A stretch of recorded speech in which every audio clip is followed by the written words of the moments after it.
tayong tubig. Mainit na pantika. Gawa tayong bula-bulang kangkong. Ito yung kangkong, oh. Ginawa kong bula-bula. Pero, try ko na i-balot siya sa black seaweed para masarap. Low fire lang, ha. Para puro gulay na yan. Seaweed, saka kangkong. Yan lang. Natin na maluto para masarap pagkain. Masarap pagkain ni Ronila. Madali lang tulutuin kasi yung kangkong. Inanuhan ko na. Binanlian ko na.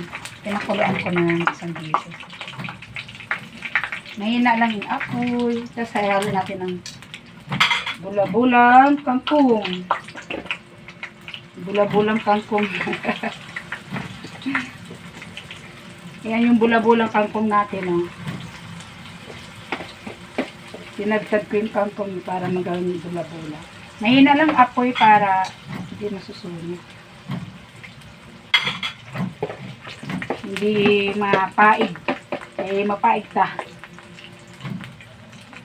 Bula-bulang kangkong. Yun lang po. Natin na low fire lang siya. Mahina rin yung apoy niya. Yung apat, nilagyan ko lang, binalutan ko ng seaweed. Yan lang siya.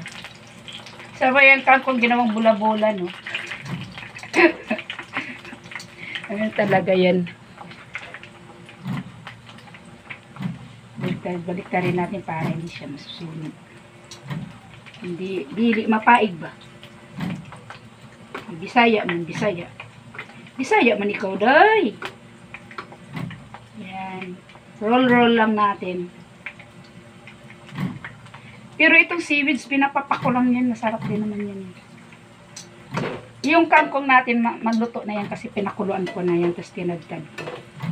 Saka tinimplahan. Ayon sa gusto nyong timpla. Para pag nagprito, hindi na rin siya, diba? Tapos, mo lang to ng yung sausawan mo, mayonnaise, tsaka ketchup. Yun na.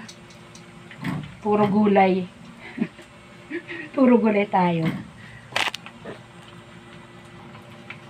Ipa-brown natin.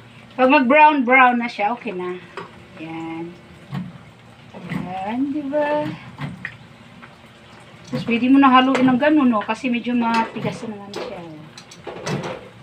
Parang siomai style lang. Diba? Kaya natin siya mag-brown pa na mag-brown. Ito na po. Brown na siya. Pwede na. Off na natin yung fire. Yan. Diba? Pwede na ihain. Ihain na may pagmamahal para masarap ang kain. Huwag na masyado sa mantika kasi baka lalong. Yan o. Yan o. Jaran. Sarap dito. Ay. Sarap. Yan na po. Kita nyo na po. Yan. Yan na po yan. Yan na po yan. Sarap do, diba? Meron tayong pinagalo ko lang ang mayo at saka ketchup. Yan ang sasawa niya. Sarap na, diba? Kain po tayo.